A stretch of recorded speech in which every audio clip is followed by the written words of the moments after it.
Having me back. I really appreciate the hospitality I always receive when I come to San Antonio. It's one of my favorite cities.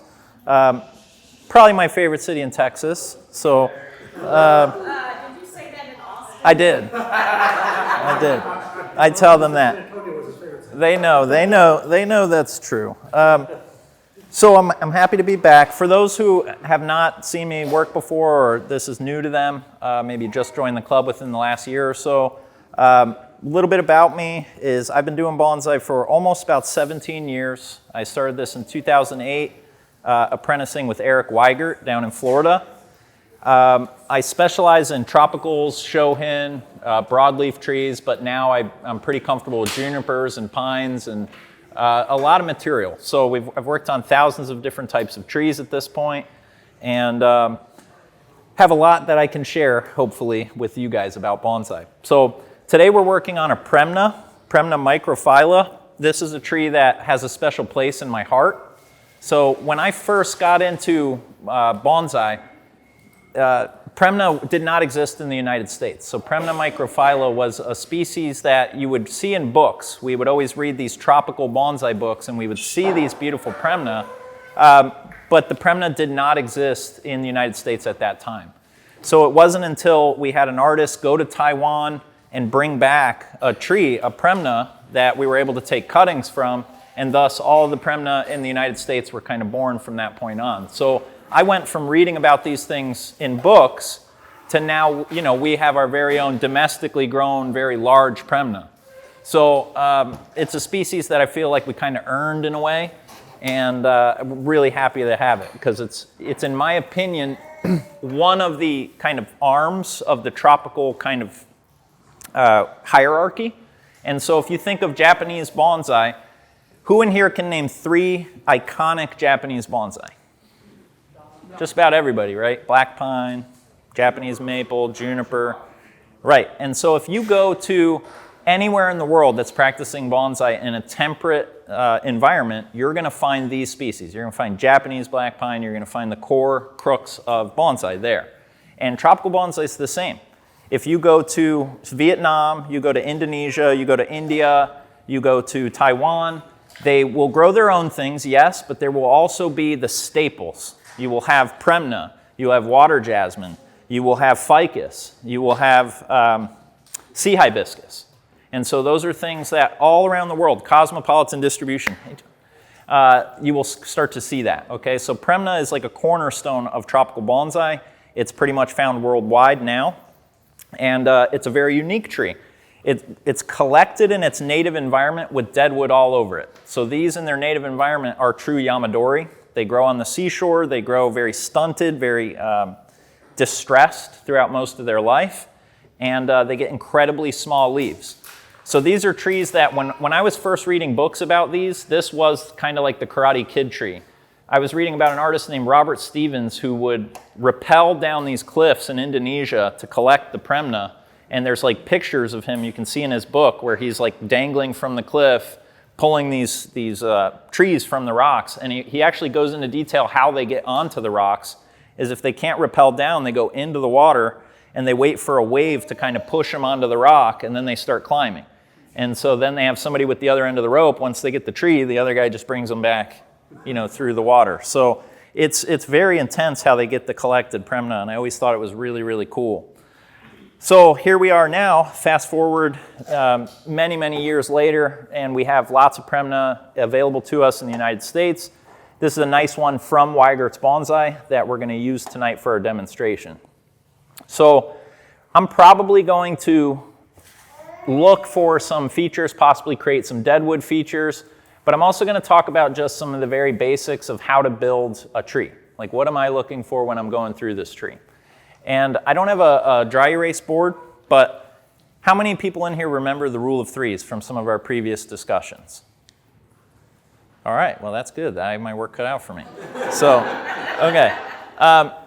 So the rule of 3s is basically when we break the tree into 3 different parts, we have a bottom third, a middle third, and a top third. And I will tell you, in my experience, looking at trees from all over the world, I would say 98% of them are built on this paradigm.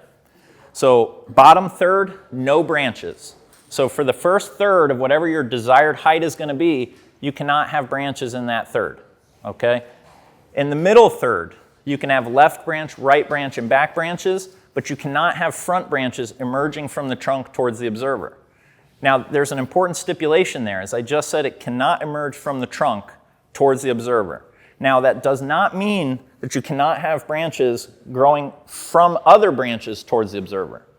So I can have a branch coming from this branch pointing right at you, and that's fine.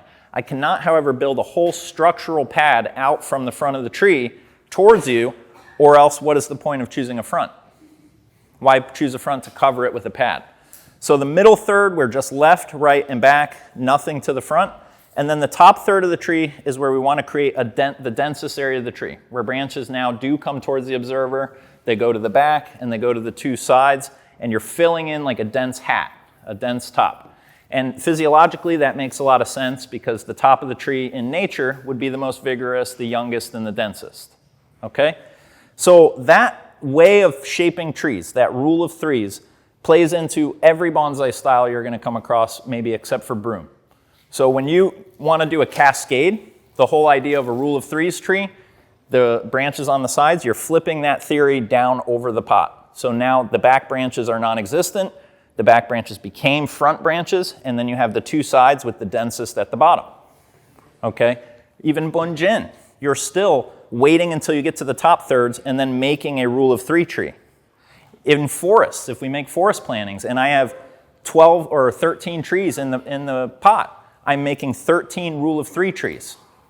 Oh, perfect, we have a dry erase board. You can't touch the stuff on top. All right, I just get a bottom. Yeah. That's all right, I'm gonna draw a delineation line. Look at that. Perfect. There we go, split screen. So this is kind of, I'm gonna draw just a real small, real quick kind of graphic of it.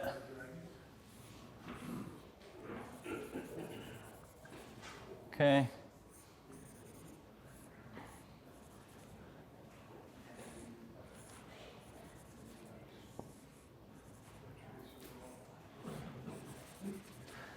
Okay, so the rule of threes is often criticized. You know, people will be like, well, I see trees that don't look like that in nature. I see trees that don't look like that in bonsai.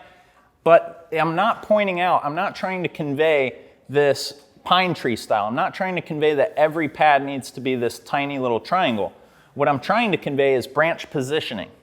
Is regardless how you want to design the tree, whether you want to make these little clouds or whether you want a more deciduous looking tree, to make a three-dimensional object, you're going to need branches growing to the right, the left, and the back. Okay? So regardless of how you want to shape those branches, be it weeping, be it windswept, be it however, you still need to have them in the right positions for the most part to make a three-dimensional object. So no branches here. Left, right, back.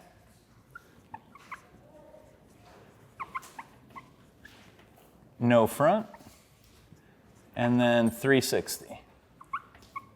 Okay, and so that breaks us down into our three different parts, and that's how we'll kind of start looking at trees.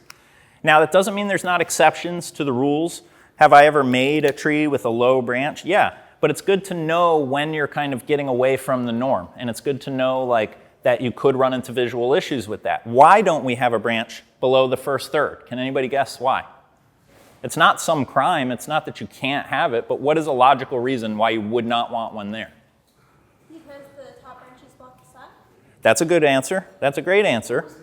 Top answer, blocking the sun. But I would even say, isn't this going to, if I build a pad here, isn't that going to impact my ability to see my Nabari somewhat? So we're going to build a pad, and how many oak trees have you been walking around where you're like, oh, got to step over this big pad? It's never happened. So generally speaking, we don't have branches till we start to emerge to the first, or the second third rather. So the second third, right above the first third, is where we'll have our first branch, and we'll start going around the tree. Now, I don't care if you go left, back, right, or left, right, back. I care that you're making a three-dimensional object, okay? Some of the more traditional schools will kind of always say it should go left, back, right. Some other ones will say it should go left, right, back. I really don't think it matters. That I truly don't think matters. So we don't want to have any branches for the first third. We talked about why we don't want to have front branches, and we talked about why we want density here. Now there's a few other caveats when I'm starting to design my tree, is I also do not want any branches growing on the inside of curves. No branches on the inside of curves. And I also want no branches where there is more than pairs of, let me rephrase this. I want no areas where there are more than 2 branches growing from one point on the tree. So everything we're going to build in bonsai is going to be built like this, all of our branches. 1 to 2 to 4 to 8 to 16 and so on. Okay, so we're making a Japanese fan. We want to make a Japanese fan. So when I'm making a pad to come off these trees, traditionally I would make a pad like this that comes horizontal. I would wire everything out, and I would bring a pad out like that, very, very flat, to make my cloud. Then all I have to do is, as things start to grow up from the pad, I start to get branches that grow directly up. Okay. So as these start to grow up from the pad, what do we do with those? What is the proper thing to do with growth that grows up from a pad? Cut it? Cut it all the way off? Cut it short. Right. So that's an important distinction. We do not want to cut this completely off, because we will start to make what's known as fishbone pads. If I look at the side of this and it looks great, I have all this foliage going around the perimeter and it fills in a nice pad, but then I look at it from the top and all the foliage is only on the edges, that's fish bones. That looks terrible. So the inside of the pad should also be filled with foliage. And we're doing the exact same work here, but we're working 1, I prune, I get 2, I prune again, I get 4, I prune again, I get 8, and then by the time I get 8, I've filled in a little dome in this area of the pad. When you get a few more of those tops and you fill in the rest of the dome, you get a nice full pad. Okay, does that make sense to everybody? So why this is important is learning traditional way of building helps us go into more contemporary ways of building. So every single style, everything, weeping style, windswept style, cosmic style, everything, is going to be built with this formula, and you're going to have to start here first. So when you're questioning, what do I do in my tree? What do I do here? How do I start? The first thing you do is get everything down to where there are no 3s, no 5s, no 6s, or anything like that. Everything is divisions of 2s. So you clean it out first, which you're going to see. Then I wire everything out to the best approximation that I can to this position. From this position, now, if I want to play and be creative and make a windswept tree, I bend this into a windswept branch that blows in the direction of the wind. If I want to make a weeping style, I make everything from that position weep down, but it's still the same exact 1 to 2 to 4 to 8. Okay, if I want to make cosmic style, everything twists from 1 to 2 to 4 to 8, but goes in different directions. What's another way? If I want to build more contemporary multi-level designs, well, then I lower one of these, maybe lower this one as well, and start to take up multiple planes with the same pad. So you guys can see I'm taking up multiple planes, but from the top it's still the same thing, the Japanese fan. Okay? So the Japanese fan is like your building blocks. Your job is to make as many of these as you can and then assemble them into a nice, pleasant pattern. Okay, does that make sense? Any questions so far? Now, why do we do 2s? What's the theory behind breaking the branches down to 2s? Any guesses? Reverse taper is the #1 reason. There's another really good reason that we're going to talk about, but the reverse taper is the #1 problem. So if you think about it, if I have 2 branches and nothing in the middle, just 2 branches, well then in theory this one will just thicken his one side, and this guy will just thicken his one side, and everything should be even Steven when they meet where they come together and meet. Now if I introduce a third in the middle of that, is it going to be an even thickening right here? No, I'm going to have a third focal point focusing energy into that one spot. So now I'm going to get a swelling like a golf ball tee, and I'm going to get reverse taper. Now 3 isn't even the worst case scenario. There's going to be times where you're going to have 5 or 7 or 20 branches growing from one point, and that's where reverse taper really becomes a problem. So you have a choice whenever you're pursuing bonsai design to have your cake now, have your cake fast. Build the tree with whatever branches are on the tree and just have at it. But you'll pay for it later when you have to cut all that stuff off, and the way you cut it off is all the years of work you've built on top of it go with it. So you'll be going back to the starting point when you finally do decide, okay, I don't like reverse taper. Now it's too late, you gotta start over. So it's a cautionary tale of thinning to twos preserves your work. Make sure you don't do all this for nothing. So what I'm gonna do is I'm gonna start at the bottom. I'm gonna start cutting some things off. And while I'm cutting some things off from the bottom, I'm gonna continue to talk a little bit about. So as you're talking about these split branches, some of our trees have alternate branching and some have opposite branching. Does that impact your thought? Not at all. Not at all, because one of the things that's really, really important in bonsai is that we heal wounds, okay? It increases the value of the tree. So think if we're growing a maple, are maples hard or easy to heal? Easy to heal, right? So if you see a maple that's not healed, why isn't it healed? Right? It's easy to heal. So the Japanese have the same understanding of that. And they see two maples and one's not healed, they'll say, well, it's easy to heal that, and it's not healed. That one's less than this one. If you have a tree that's hard to heal, like an Iliagnus or a bougainvillea or something, they will cut you some slack. But if there's a bougainvillea that's fully healed next to one that's not fully healed, the one that's fully healed will always be more valuable. So the reason has to, again, go to longevity of design. Longevity to design. So why do I build with twos? And I'm going to get to your question about alternate in just 1 second. Is we want to, when we make a cut, and I cut here, I want to ideally get a branch that grows here and a branch that grows here. And as they thicken, they will meet in the middle and heal that wound. All I have to do is grow this one 50% of the wound size and this one 50% of the wound size, and the wound will be gone. Okay, so that works hunky-dory for opposite growers, like John pointed out, because I'm very likely to get two branches right off the edge of the wound. Alternate growers are going to be treated like this. I'm going to cut. I'm going to get a lot of different buds at various points. I'm going to select maybe the bud here, and I'm going to select the bud here, okay? And then I'm going to clean all the meat between the two. Now, why this is important that we have this is, again, we want to be able to heal 50% of that wound here with that, and 50% of the wound here with that. And so it's important that we have branches on two sides of the wound, edge to edge. And this is how we also build, if we're going to do clip and grow bonsai, like really, really high level bonsai from the ground up, we start that process all the way from the trunk up. So if I want a tall tree, and I need to start however tall I want it, I make my first cut at 1/3 of my desired height, and I start that process. So again, I'm not saying we're doing that, but in the truest sense of the form, we would start that from the trunk and start building out. Now, watch what happens to this wound. I start with a big wound that's approximately on the board. It's 2 inches wide.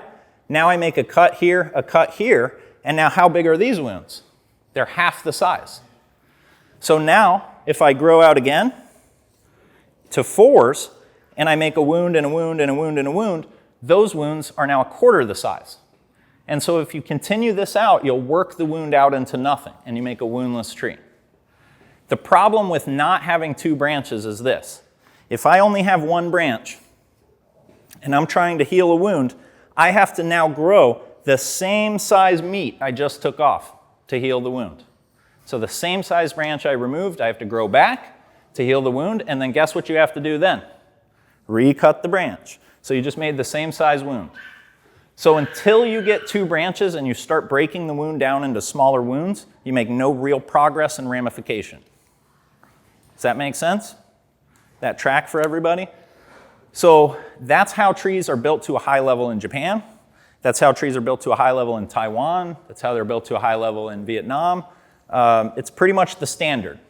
How does that apply when you're taking off a fairly large branch from the bottom third of the tree? Because you're not going to really... It's not desirable. It's not, like, let's say, you're in a bad position in that position. So if I do have to remove a branch, like I have a big wound here already, right? So how do I heal that? Well, I've got the trunk as one branch. That's one branch. So if I really needed to heal it, I would need to get a branch on the underside of that wound. It's not going to happen. So your only odds of healing that are to grow this to the size it would need to be. The whole trunk needs to thicken enough to where it swallows the wound on its own. And we just talked, whatever size wound, whatever size branch was removed from this now needs to be grown somewhere on the tree to heal that. Okay? And because it never divided, it was grown in a poor place. Now, I don't apply this. I'm not this critical on every piece of material I buy. So let's say I bought this from Wigert. I wouldn't be like, oh, there's a wound down low. I guess I got to start it all over and cut it all the way back. I would move forward with what is good on the tree, and I would start trying to heal the wounds from that point onward. Where this really comes into effect is how many of us have cuttings at home? A lot of us, right? A lot of us have cuttings at home. How many of us have material that maybe was inexpensive, $10, $15? All of us. So that's the kind of material where when you cut it hard and you're really cutting it back hard and you want to build out the perfect tree, that's the kind of material where it makes the most sense to do this, because you'll never grow that branch in the wrong location. You see what I'm saying? You'll never have to worry about making the initial mistakes and fixing those mistakes. Because if you don't get the two branches, you can only heal based off the one central trunk. That's it. And you have to grow the thickness somewhere. So it's very good. And I've had several trees. A good illustration of this, I guess, is I've had several trees where I'm growing shohin, and I chop it, and I get one branch. And I'm like, damn it. So I regrow it again. I heal that wound. I chop it again, and I've gotten one branch. And I heal it, and I grow it again, and I chop it, and I finally get two branches. And at that point is now the point where, in my mind, I've now made some progress. All those other chops before did nothing except make the trunk a little more interesting. So that's it. And so now I look at the whole process as beneficial to the tree, because those chops and those heals will now make that sea hibiscus or whatever I'm growing much more interesting than one that never gets chopped and never gets healed. And by the time I do get the two branches and move forward, I'll have a lot of gnarls and different interesting warts and bumps on the trunk that wouldn't be there if it lived a hunky-dory life. You know, so it's good to chop and re-chop and heal and chop and heal. Okay.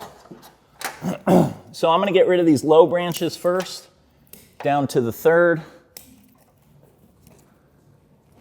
And I'm also going to go through and get rid of everything that's more than threes. And I'm going to do it, or more than twos. And I'm going to do it pretty much with no discretion, as far as I'm not going to really care about what's coming off the tree. Big, little, small. If it's threes, I'm taking off the middle.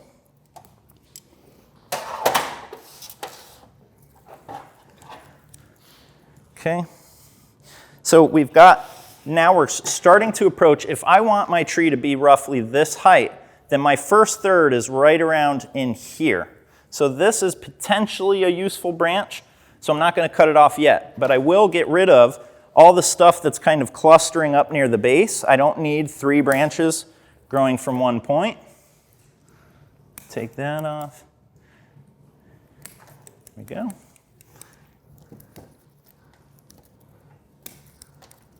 And I'm removing anything that's growing as a triple. Okay.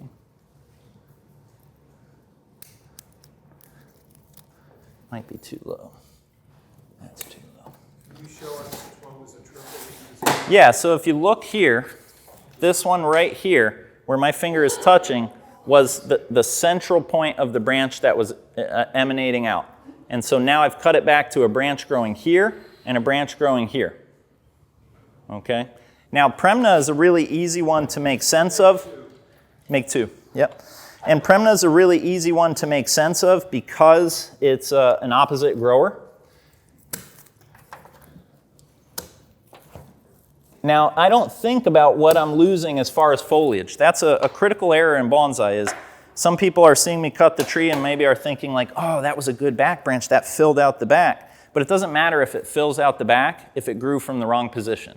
So I can't grow a branch from here, from the front, and just whip it around because I need a back branch. I can't do that. So you have to grow roughly from the area that the branch is growing from is where you can position it. Okay, I usually allot this amount of leeway. If I want a branch here, I can take a branch from here and maybe go to here, maybe go to here. But I can't go from here to here. It looks silly. You start getting a hook in the branch and it looks terrible. So you have some degree that you can't play around with. So some of this stuff, I don't care if I'm losing the foliage or the position of the foliage. Foliage is easy to replace. Branches are harder. So we work on the branches and the foliage comes later. Do you have a spot where two actually grow out of the same spot out of the main trunk? Say that again? You have identified and you get two. No, sometimes you get two growing right out of the same. Oh, yeah, you pick one. You just gotta leave one. Yeah, if you have like two on one side, you're saying? Yeah. Yes. A lot of times you'll get those little whorls or whatever, and they have like. Yeah, buds grow out. if I have like two coming from one spot, then one of those would arguably end up on the crotch or on the inside of a curve. And so you'll eliminate that one. But yes, anytime they're clustered like that, we'll go ahead and reduce them down. And so even this guy will be further reduced a little bit. Actually, we'll just reduce this one to the top. Mike, how well is that graph? Good, really well. Graph's easy. What's your favorite graph? Red graph or? No, I use scion grafting the most in bonsai, in this kind of tropical bonsai. And then I like approach graphs the best as far as like deciduous material and stuff like that. But here's one where I'm going to take out the middle towards the edge of the design. As you can see, there's one. I know it's small, but if you guys look at the edge of my finger, I got 1, 2, 3.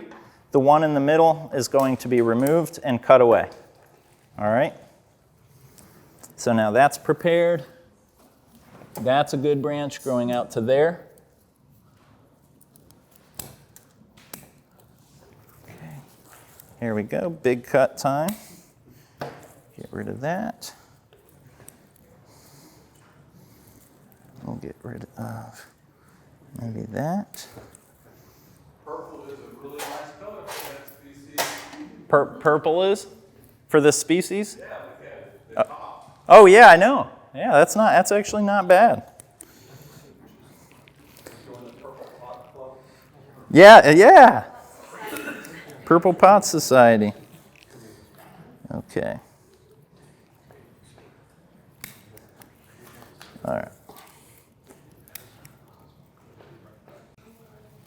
So I'm just thinning it out so that I can look at the design and also show you guys a little more clearly what we're doing and what we're working with. Are there any questions while I'm just kind of working on this? Here, we just hit a big 3 that we got to get rid of. So look here at the top of my hand. We've got this giant 3 right in the middle here. Okay? So this 3 is probably the size of my thumb, if everybody can see that in there, at the very top of the tree. So, yeah. When at this point, it's irrelevant. Like it won't matter because the branches need to be thinned almost the same way regardless. You know, it's not going to matter. The taper will still need to taper. All the branches will still need to be thinned regardless. And so I find that it's easier for me to find my front once I do the clean out. So the clean out's a very objective thing. You know, you're just following these rules and you're just kind of being a machine about it. And then you process it and then you can come back to having feelings and caring about the plant again after that. And then you can start and select what you want from.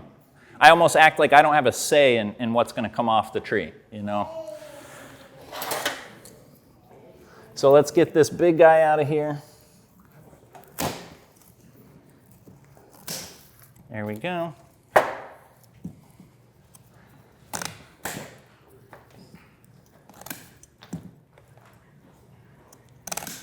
And I've grown bonsai a lot of different ways. Like I would say I break my bonsai up into 8 years of doing it one way and then maybe another 8 years of doing it this way. And I can tell you, I think this way is much more efficient than the way I used to do things. And I think I'm building trees that I enjoy a lot better that look closer to what I had in my mind's eye when I set out to do this. So, like when I first got into sea hibiscus, that was a tree that I was reading Min Lo's book on sea hibiscus or on tropical bonsai, and I would see these awesome sea hibiscus that were super gnarled and really, really cool. And so I'd go buy a sea hibiscus, and then I'd look in his book and I'd say, okay, in 6 years mine should look like his. You know, it should look all gnarled and everything like that, because in his book it shows in 6 years that's what happened. Well, 6 years went by and my tree looked young and not very interesting.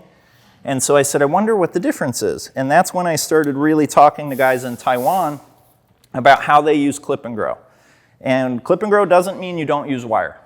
Clip and grow just means you are running the tree out, cutting it back to the last point of taper and dividing to 2s, running the tree out again, cutting back and dividing for 4s, running the tree out again, cutting it back and dividing to 8s, and you're kind of repeating that pattern until you finish the tree and heal all the wounds. Now, whether you use wire during that process doesn't matter. It's still clip and grow. You're still growing it out to clip it all back, okay?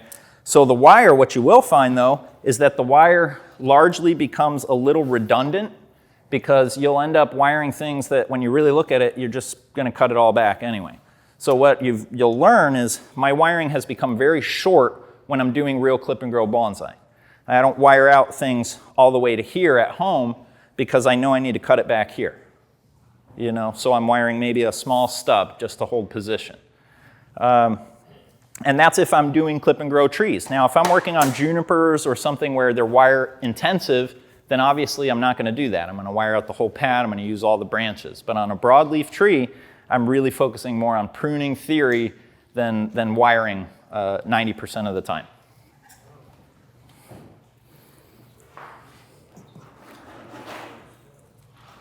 Yeah, I'm going to get rid of that. Okay.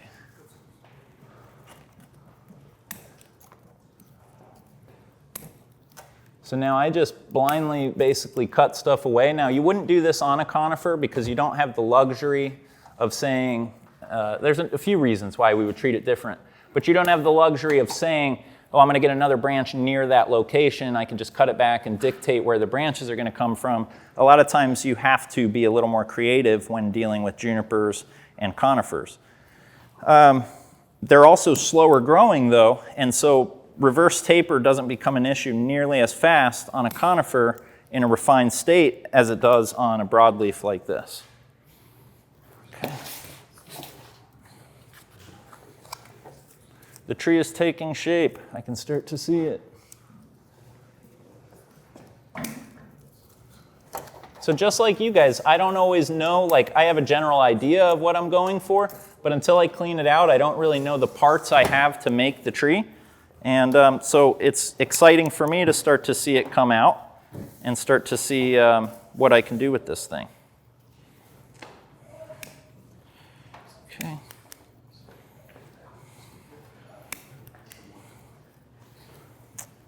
Okay.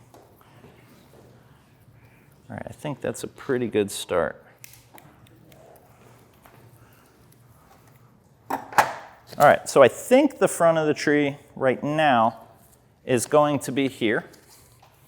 And the only reason I'm selecting this side right now is the body language of the tree, so this side. And that's because it's leaning towards the observer. There's no wounds to that side. But when I flip it to the other side, there are actually some interesting wounds on this side, something that maybe you could arguably use. If you're not going to heal them, then you should use them. You know, and so maybe I was thinking of possibly using this as the front and really tipping it. But there's a few things that are fighting me on that, and that's I would need to do a pretty extreme degree of tilt to compensate for the second kickback that the top does. So you see from this side, it kicks back once here from the trunk, and I can correct that, that's fine, but then it kicks back again, and so I really have to go forward to lean it towards you guys. Where's the hollow? Where's the what? Oh, there's a hollow here, and there's also one, I think, in here. And so they're interesting, but guess what? They're not like impossible deadwood features to create on this side. So if I wanted that deadwood feature, I could just create it on the other side, just as easy. So it's not that hard. So I'm not going to choose the front based off of a superficial deadwood feature. Now, if it was really cool old deadwood that I can't reproduce, then I might make that compromise. You know, you have to kind of weigh all these options when selecting a front, especially on expensive material that, you know, it's going to matter. It's going to either make or break the tree. So I'm going to kind of stay pretty traditional and just kind of go with this as the front, and we'll start using the branches that we have. I am going to get rid of this guy here. Okay. We'll go ahead and start to wire this out. Now I am going to defoliate it just for the speed of wiring and so that you guys can see the structure a little better.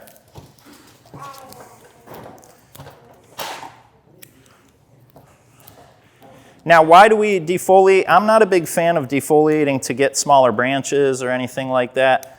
I don't necessarily disagree with that, but I personally use defoliation as a selfish thing. So the only time I defoliate is if I want to wire and make it easy on myself, or I want to see the structure and make it easy on myself.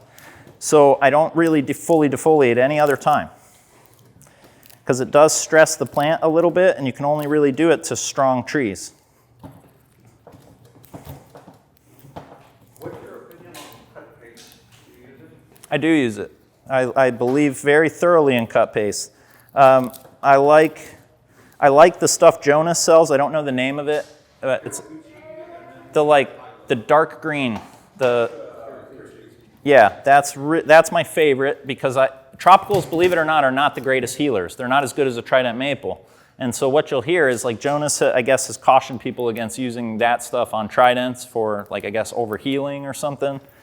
And what I found is for stuff that doesn't like to heal, it's perfect. You know, it really does seem to be a little more aggressive. Whatever it has in it seems to cause more callousing. So explain that about Trident.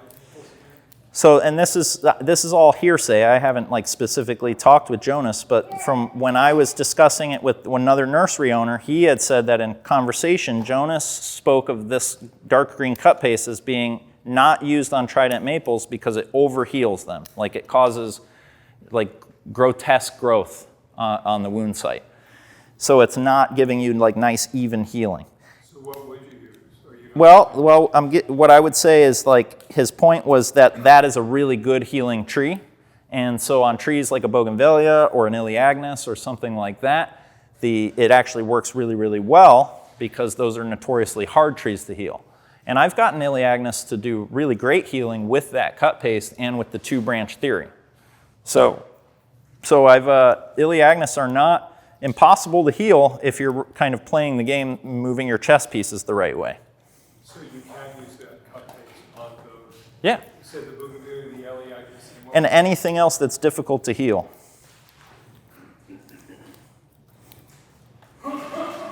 ginkgos. Yeah, ginkgo's probably a hard one to heal. Japanese maple's a hard one to heal.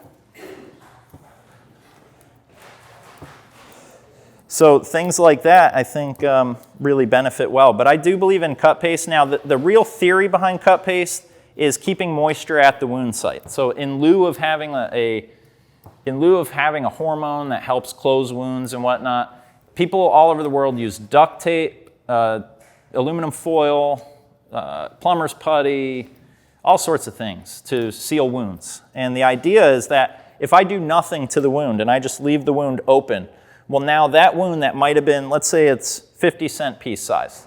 Well, now that dries out to twice, or maybe, 2/3 the diameter, that wider than it was, because it just dried out. So the wound you're starting to heal is actually much bigger than it would have been if you'd just kept it moist at the wound site. It's like Neosporin. The same thing happens on the human body. That's why they tell you to use Neosporin. There's nothing super special in Neosporin other than it keeps the wound site moist. So that's what you want. You want slow, like, controlled healing from that wound site right away. Okay, finish this.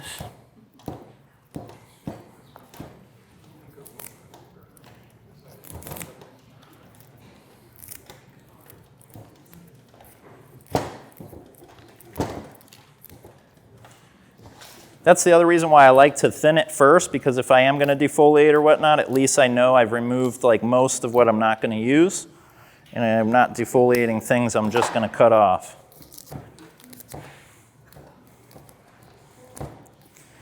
When you strip leaves like that, do you worry about the celery bud? Not at this stage. So I would never do this to something more refined. Like, as I start to work closer to refinement, I'll start to take much more care in how I kind of take the leaves off. But on something coarse like this, you know, we're going to get bud back on so many different locations, it's not going to matter. But when you're working towards higher ramification, really looking to refine the tree, I definitely don't go through and just strip it. You'll rip whole branches off at the same time.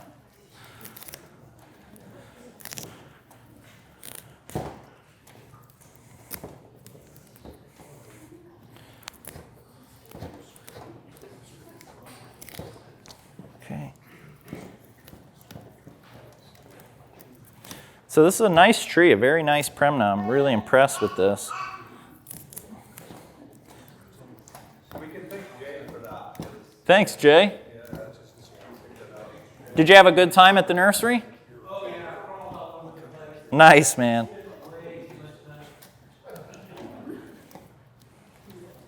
Glad you were able to finally make it down. Nice. All right. So now when we select our wire, usually it's going to be half the diameter of the branch unless we really need to move something. I think today that's going to be fine for what I need to do. Okay. Take this off. Any questions so far that maybe I can help answer? So what pot would you put that in? Like, did you think about that at this point? No, not yet. I don't think about it at this stage yet, but will say Premna pair well with yellow pots. They pair well with painted pots. Either blue or red they pair well with. They pair well with unglazed because they can be very masculine at times. So I've potted several Premna into unglazed, several into yellows. I've done a lot of different things with them.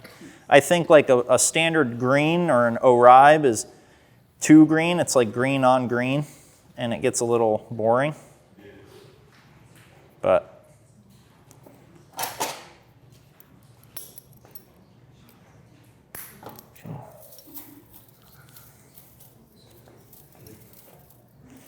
next wire ready.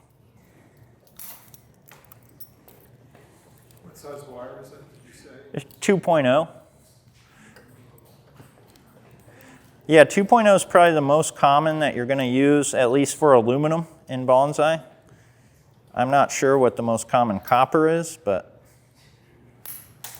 Do you use much copper, I guess, based on conifers and things? I wish I did. I use it when I travel. I use it, you know, when I work on other people's conifers. Ideally, if I have it available at home, I'll use it when I work on conifers. But it's expensive to like get a full set of copper wire, you know, and have it on hand when you need it. And but I'll tell you, it makes wiring junipers a much better experience, 100%. Why is that? Because it's more rigid, so you can wire with a much thinner wire and still have the rigidity to hold it in place. And so you can do this very detailed, incredibly detailed wiring job without it looking bulky or cumbersome.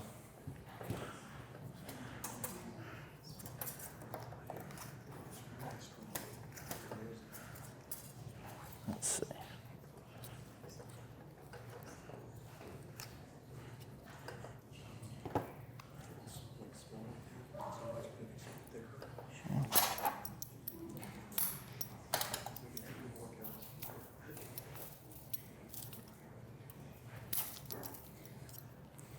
Okay, good questions though.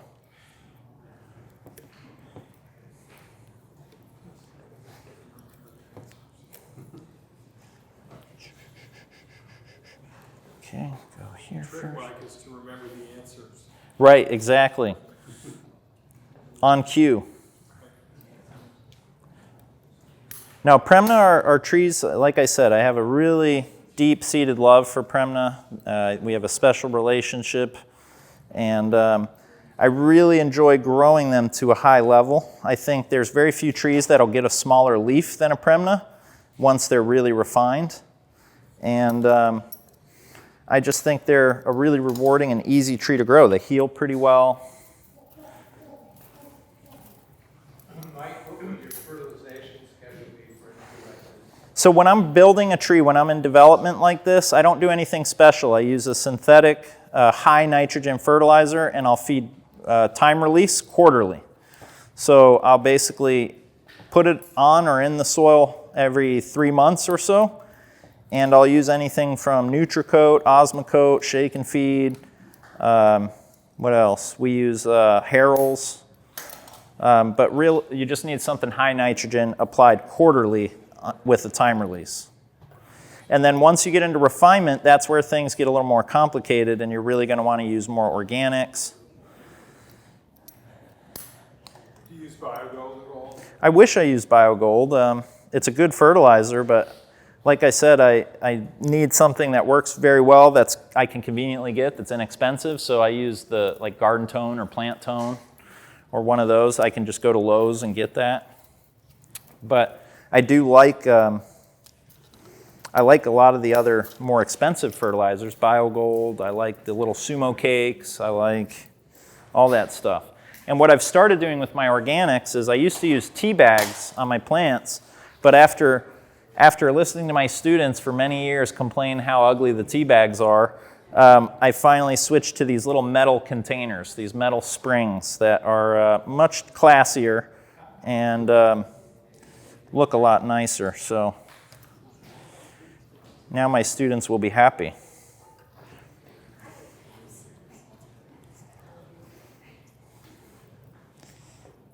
Do you care whether you go clockwise or counterclockwise? Yes and no. Like there will be times where it matters, but more often than not, you get into a kind of a position flow where you'll know, especially when you've been doing it long enough, you kind of know based on, how do I word this, is you kind of know right away whether you need to be on the top or the bottom of the branch. And based on where the other wires are, you're going to go either clockwise or counterclockwise. And so the first wire kind of sets all that up for you. You know, you can't go against it once it's set. So you're kind of a slave to the system once you make it. How easy is it to grow from cuttings? Easy, super easy. So anybody who wants to, I mean, as long as the club's cool with that, but I'm sure they are, is, you know, if people want to grab cuttings and stuff like that, I'm sure that's not a big deal. But I grow a lot of what I've learned in bonsai. Yes, I learned a lot from Erik, but I would say that there came a point in time where there's only so much he can teach you, and this is any teacher in bonsai, and where you really kind of have to gravitate and start looking at how to grow trees yourself, you know, and really make the mistakes and kind of see. And so over the last 8 years or so, I've grown tons and tons, hundreds of cuttings, hundreds of Premna, and Premna is one of the subjects I grow cuttings from. And from those hundreds of cuttings, it's really reinforced why the rules are there in the first place. Like, they're not there. A lot of people think, man, those Japanese guys are so rigid and so down and they don't let you be creative. And it's not necessarily the case. You know, a lot of these rules when we're building trees, like we were saying about the front branch coming at you, they come from a place of logic. Like, why would you have a front branch coming at you? Why pick a front if you're going to cover up the front? If it's going to be viewed from all the way around, why even have a front? So there's a lot of logic in, like, why would you have a left branch, a right branch, and a back branch? Well, you can pick that apart and start finding, like, the more you grow trees, you're like, oh, every time I go against what they say, it ends in not a desirable result. So you just realize they've done a lot of this trial and error. They can save you years of doing it yourself, is my point, I guess. So grow lots of cuttings if you can, and try and, you know, see if what I'm saying with the 2 branches, the theory of the algorithm, see if that kind of tracks out. Because what I found once I started growing cuttings is, like I was saying to you, Vicky, is you'll never grow those erroneous branches. You'll never make the mistake that when we buy material, the first thing we did, what did I do tonight on the material we bought? I cut it all back, right? Well, what was I really cutting off? Was I cutting off stuff I wanted on the tree? No, I was cutting off stuff I did not want on the tree. So why was it there? Because I wasn't there to grow it. So if I grew the tree, we would have never had those problems. But anytime you're buying material that has multiple options, that's like flaws you have to fix. So when you're building from cutting, oftentimes it's tortoise beats the hare. You know, you'll see the guy trying to fix flaws, and, you know, 5 years down the road, you've well past that point, and you're onto a very, very high quality piece of material. So it's a tortoise beats the hare scenario. What? One method. One would hope, yes. One would hope. But it really has happened. I mean, you know, this used to all be theory, but now I've been growing like this for 8 years, and I've seen the results of a lot of this stuff, and it's proven track record. You know, it really works.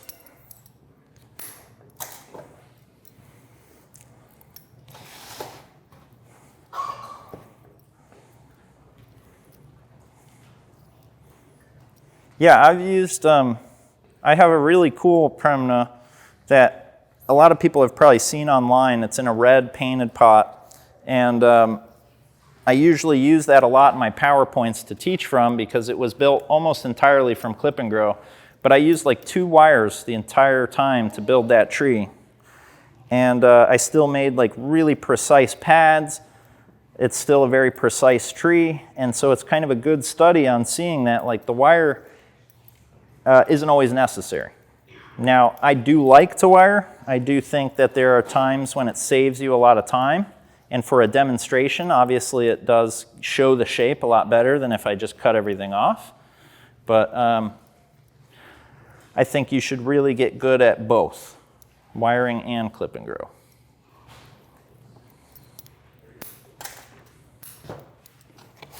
Okay.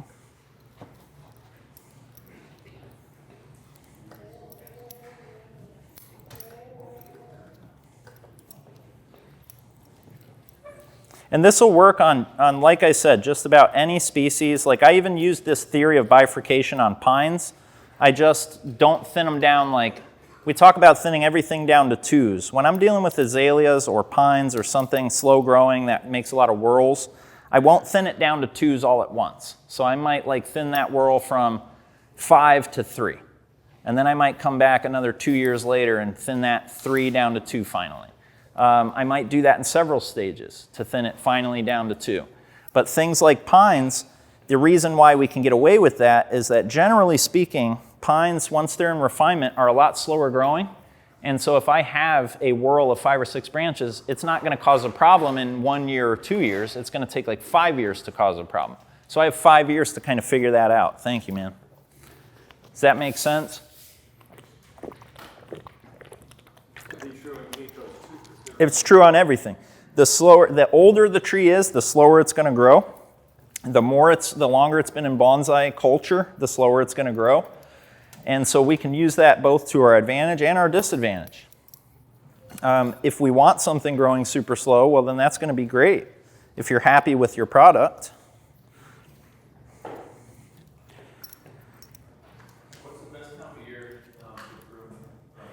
Spring. So the way I kind of run my garden now is I do all my hard cuts, Premna included, I do end of May.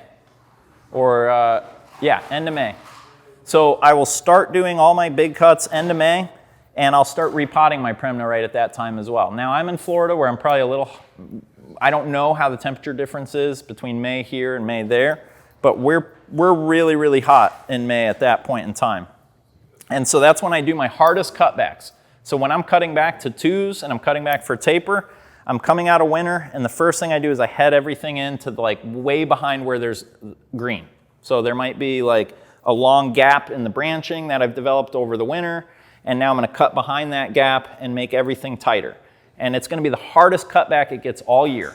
And I'm going to start most of my tropicals like that. And then I spend the rest of the growing season getting the tree back to being pristine so that come October, I get a whole season where I get to enjoy the tree. October through whatever, until we get to spring again. And so I look at that now. I used to hate winter. I used to think winter sucks. But now I've got it pretty figured out where the trees slow down. You know, it's not an absolute like crazy show like it is right now. Trying to keep up with my plants right now is super, super difficult because they're growing. And this is when the work needs to be done because it makes the most sense. Why wouldn't you do the harshest work when the tree is growing most aggressively? And so you want to do your hardest cutbacks at the beginning of the grow season, fix what you can throughout the year, and hopefully you take the tree to the next level, like you're getting more ramification, better taper year after year, and each year hopefully you're refining that tree. But the rest of the year I'm mostly just building the tree back from whatever cutback I did. And so I usually have not had any bad Usually by the closeout of summer, my trees are back to being like show worthy again. Okay? Is the Premna a tree that you defoliate? It is. I defoliate. Now I defoliate it a little differently. I don't sit there and pull leaves off. Is when I do my hard cutback, not even that. When I'm doing my hard cutback, so what you're going to notice is when you go into your maintenance mode and you're kind of just keeping the tree pruned, after you give it the one hard cutback a year, you're going to just kind of keep things pruned, keep it tight, maybe spot wire, but you're going to inevitably grow gaps in the branches that are longer than the ramification should be, and it's going to get leggy. And so when you see that, all I do is at the beginning of spring, instead of defoliating, I just look at each branch, and right behind where it's green, I cut there. And so every branch, like wherever it's green, I cut right behind there so that I'm squeezing the green ever closer to the trunk. You see what I'm saying? So I'm defoliating. What's that? I'm forcing it to back bud. So I'm basically cutting behind the last leaf on every branch. So if it's green, Yep. if it's green to this knuckle, you're cutting Just under it, right. And that means everything's pushing behind that and filling in all those gaps. And so then I can rebuild the tree from the center out. You know what I'm saying? If you have a leaf, then you're cutting Behind it. Yeah, I want to make sure that's how I defoliate now. A lot of people, somebody posted on one of my videos recently when I was in Michigan, and they're like, wow, you defoliated all these trees before you repotted. And I was even thinking in my head, I'm like, I didn't think about it that way, but I guess I did.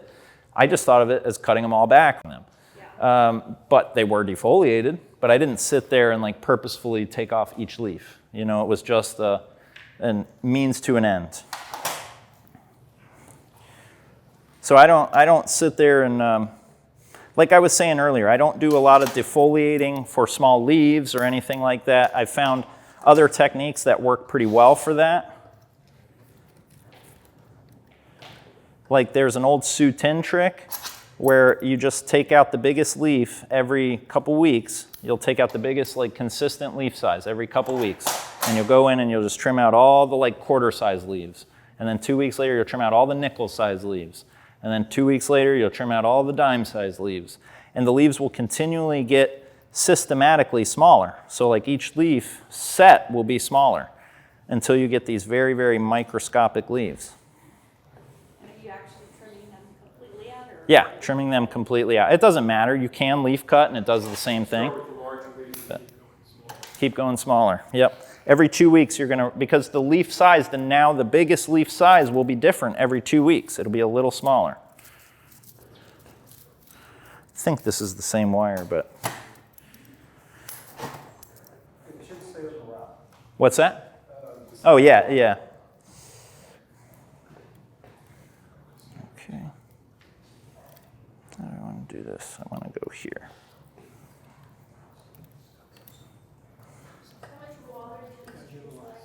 They like, during the grow season, they like a lot of water. So like during this time, you're going to need to water every day, guaranteed.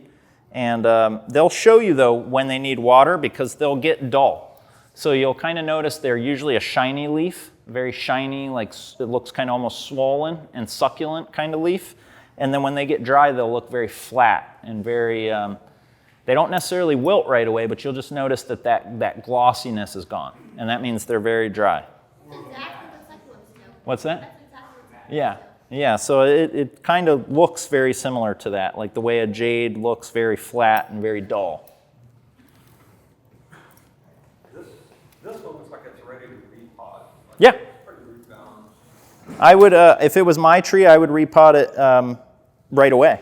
You know, right now, it's a strong enough tree. Like I know that we're usually cautionary about don't do repots and hard stylings at the same time. But with tropicals, if you look at what Erik does and you think about his methodology, that's exactly what he does. Is he does all the work at the same time on his collection trees. And the only thing I can think of why it always works out is that that's the only hard work they're getting all year. So out of the whole year, the rest of the year they get a hunky-dory life where they're just maybe every so many months pruned into a shape, and the rest of the time they're just allowed to grow. And so you have tons of this stored energy so that when they do get that one assault throughout the year, they seem to handle it just fine. And I can count on one hand the amount of trees I've seen Erik lose during repottings and things like that. You know, so he has a really good track record, and he does all the things we're told not to do.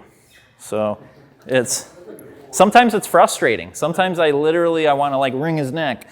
I'm like, how are you able to do this? I've noticed it takes a little bit longer for each plant to recover. What's that? It takes a little bit longer for his plants to recover. I've seen him do online on Facebook a type of our fibers where he exfoliates some wires and repowers. Yeah. This very same day, I exfoliated wire and cut back, so I did this repot. It takes much longer to recover and leak out. Oh, 100%. Well, that tracks too. That makes total sense because we are giving them it's quite a weakening. So we're taking off a lot of energy when we do this. Now, we are assuming when we see a tree like this, especially being a professional, you start to learn to read the vigor in a tree and the strength of a tree, and you get pretty good at knowing how far you can push the material. But yeah, no, that's 100% true. It's going to recover slower than if you don't do the repot at the same time. Or another way of thinking about that is in production, when I'm making trees, making bonsai, and I'm growing trees fast, if I do a repot and I cut the roots on that tree, I will slow it down for the following year. The following year, I won't get as fast a growth as I did if I did not touch those roots and I just up-potted it. If I just up-pot and don't cut roots, I will get much faster growth. But I always grow terrible roots that way. I have to get in there and cut roots to get good root bases. So I've learned to basically just take the hit and get the momentum back later. So that's kind of the same theory when we're doing a repot like this, a hard styling and repot, is we're just going to let the tree have a good recovery period and not push it too hard after this, and it should be just fine.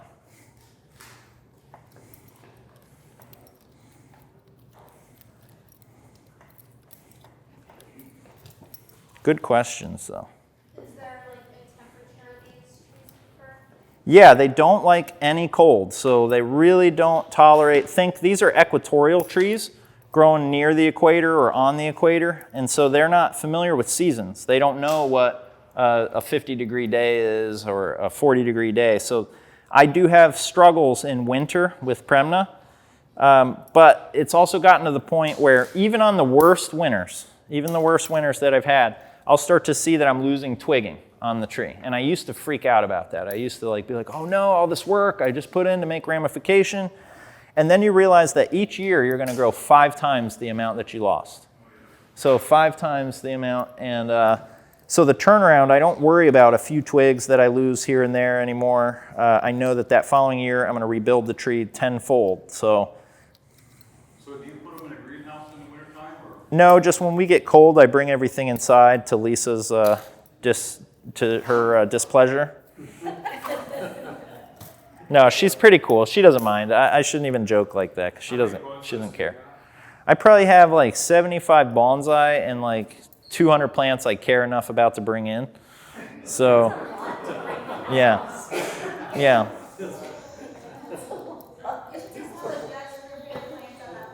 What's that? I know. Well, sometimes it looks, sometimes our house, it looks like there's no room for people, Like I can't tell if I'm outside or inside anymore.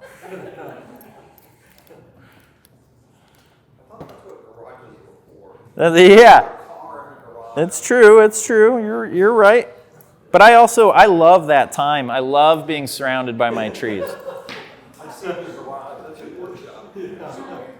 you bring them in all winter, or just when the cold front comes and you take them back out? Cold front comes and then I take them out. Now, luckily in winter in Florida, our cold spells don't last very long. So you get like maybe a week or two where it's cold, and then you're back up in the 80s, So you're putting your stuff back out to grow, and it's doing just fine. So Our fronts don't really last that long. No. 24, 36 hours. The last bad winter we had was 2010. So everything, and that was a really crazy winter. We had 2 weeks. It's the only time it's ever happened in Florida, but we had 2 weeks where every morning was freezing, below freezing. So you're watching the weather. What temperature do you look at and it warns you to bring everything in? I look at 40 degrees. 40 degrees. 40 degrees is about when I bring everything in. And that's not to say you won't see some damage at like higher temperatures. Like buttonwoods will start to get a little fussy at around 50 degrees. You know, you'll start seeing some issues at 50 degrees. Premnas, if they're outside in 50 degrees for too long, you'll start seeing issues. You know, they'll start not liking it. But realistically, like when stuff starts getting critical is once you start getting into the 40s and anytime you can get a frost. So if you can get a frost, that's bad for the tropicals. That can really be bad for branching, for the life of the tropical, depending on the species. If you bring them in for a day, when it drops below 40, do you prefer to put it like a window, next to a window? So it's just for like a day, or? Yeah, but I don't even care that much anymore. I mean, when you think about how these, like, I don't know if you were at the big thing in Houston where they had all the vendors and everything. When you think about how those trees are treated, they get shoved in the back of a van. They're kept indoors for like 5 or 6 days at a time. And, you know, they do just fine. These are black pines and maples and things like that are much more delicate than what I'm working with. So I don't really worry too much about that anymore, unless we're going for like a week or more. You know, then I start to stress. But that never happens.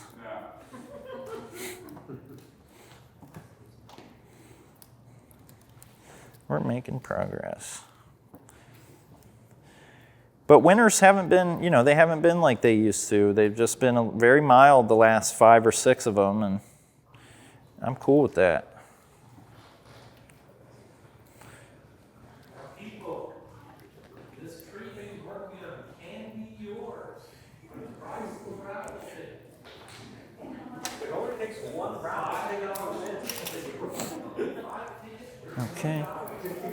You got to play plan. Okay. Smaller wire. Wire, pants on fire. Brian, are there any openings for the workshops tomorrow? 4 and each class. Do you guys hear that? There are 4 workshops, positions in each class tomorrow. Sweet. Who's interested? Sweet. If you're liking Mike's work, you can pay him by buying tickets from our club. Or you can pay me tonight just any way you want. I don't know. So is there a cost to observe the workshop? Yes. Seriously, is there a cost? Okay, so there is no cost for the workshop, you guys, if you want to observe it. To observe? No. You just said that. To observe, watching only. And trust me, you'll learn a lot. People coming in there bringing all different types of trees. You see all different types of things there. You'll learn. Yeah, it's really good actually to be an observer, and sometimes it works out better because you're not having to risk your tree, you know?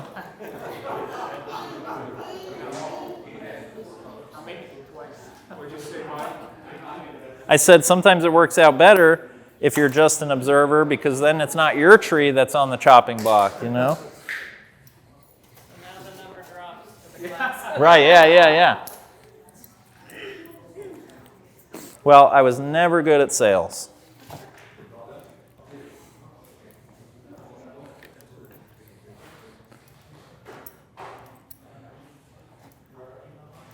Okay. So how many years before this was a show tree?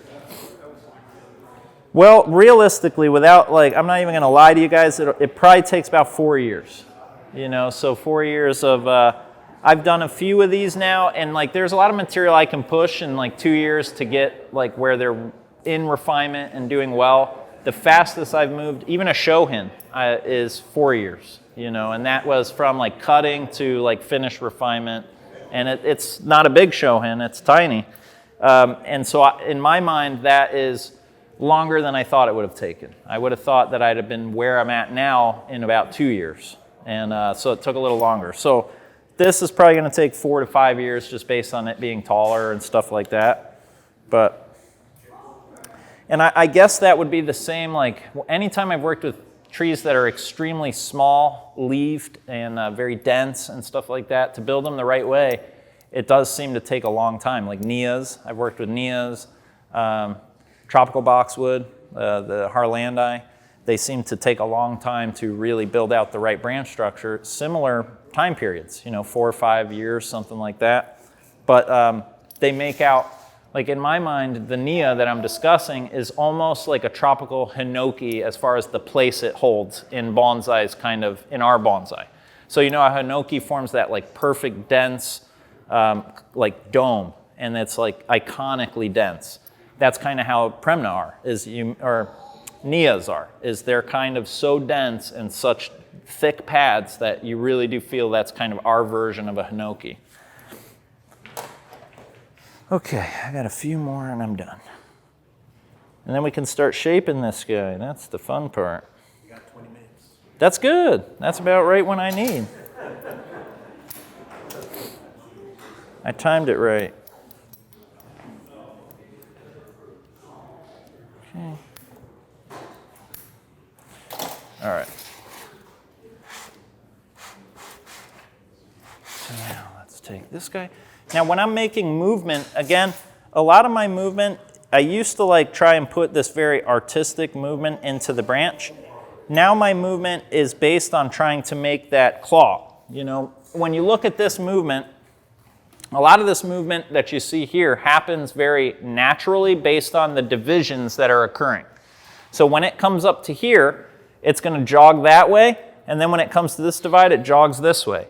So every time you're pruning, whether you wire or not, you're pruning in these zigzags, And so those zigzags can build movement into the tree even without the wire. So my job is just to kind of make sure everything is in the placement, closest approximation that I can to this. So if I have one branch, I'm just going to wire out one side of the fork out here on this side, and this will become the other side of the fork, this little branch. So I do the closest approximation that I can.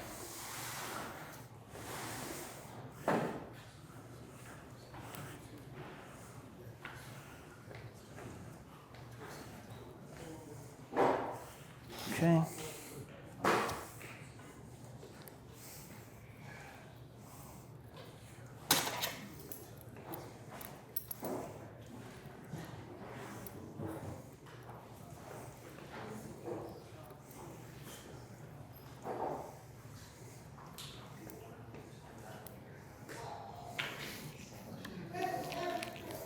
Let's get that cut back.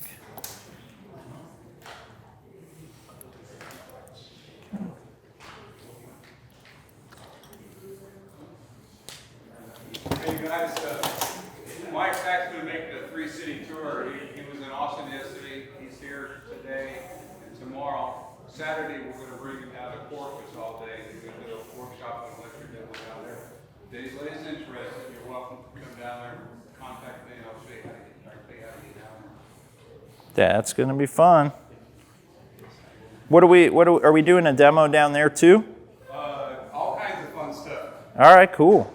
We're at the Asian Museum and we're going to have a tea ceremony, No way. a mochi class, a whole bunch of stuff. Dude, this is going to be awesome. We actually got them to close the museum for our event. Really? Yeah. That's cool. And right across the street is the Selena Auditorium, American Bank Center. In front of that is Shoreline Drive. So we can walk over there and throw your fishing line in the water. That sounds great. I'm in. Does that bring some life spring? No, I got the fly rod. Oh, there you go. Yeah.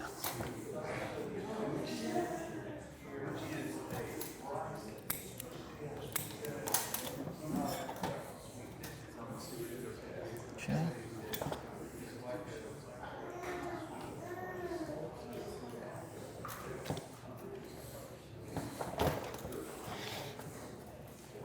Okay, I need one more piece of wire.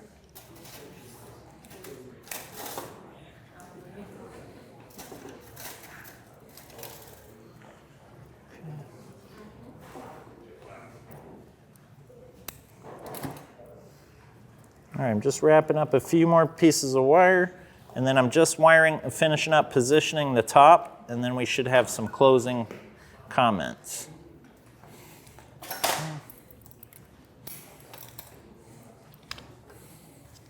Very good.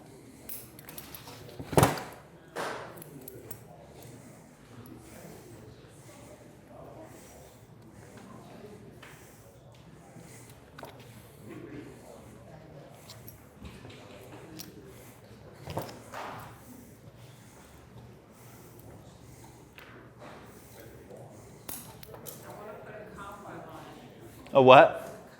Oh yeah, make it look spooky. That's not a bad idea. It's not a bad idea.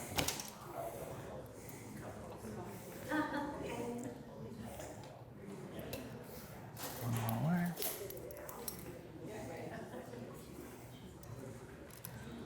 Now this should probably take about 2 weeks to bud out, maybe a little faster than that. So I would just, if you're not going to repot it, put it right out in full sun. If you do want to repot it as soon as you can, and it should recover pretty fast. But you don't put it out in full sun when you repot? No, once I repot it, it'll be 2 weeks in the shade.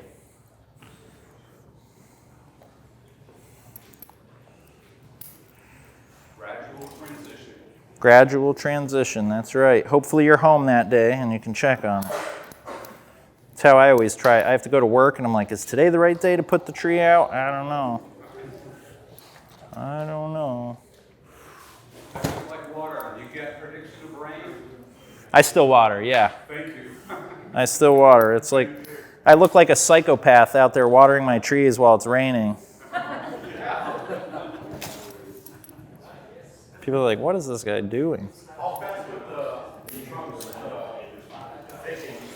Pretty fast. But still they're not, like you said, how fast do the trunks thicken? Oh, Cutting in, branches are wired. see, that's a difficult question to answer always in bonsai, because cut-in is based on the rate and speed of growth. Excuse me. I'm allergic to Premna, I think. So it's all the rate of growth. So if this thing explodes out, which I anticipate it's going to do, the wire in certain areas is only going to stay on for maybe a month. You know, that's what I'm anticipating. Now, if it stalls or it's weak, it doesn't handle repot well, it doesn't grow well, then it could be on for a year depending on how long it takes for it to extend out. A better way to teach it, rather than how long, is what is the extension that it's going to need before it cuts in. That's usually more accurate. Not always, because sometimes they'll cut in without extending, but usually extension is a better tell of, uh-oh, I need to check that tree, than time, if that makes sense. Okay, a few more branches and then we are done. You let the wire cut in a little bit on the front? I don't mind if it does, because most of the tropicals, I don't mind if it cuts in a little bit, because I do want it to set the branch and make sure that that branch stays in position and I don't have to continually have it spring up on me. So I will let it kind of cut in a little bit. But if I can, if I think that the branch is well set and I'm not going to need to let it cut in, then I'll just take the wire off. And that usually has to do with, depending on the wire theory I'm following. Like if I'm doing development wiring, then I'm largely wiring with thicker wire. And if it cuts in or even approaches cutting in, then it's been on a little too long. Whereas the thinner wire, if it's not cutting in, it won't have done anything. You see what I'm saying? Like if you're cutting in on thick wire, that's been on a long time. The work is done. You know, thin wire, the work cannot be done and it's still cutting in. Man, that last whatever that was that got me sneezy really got my nose running. Plant people with allergies, go figure. Go figure, what the heck?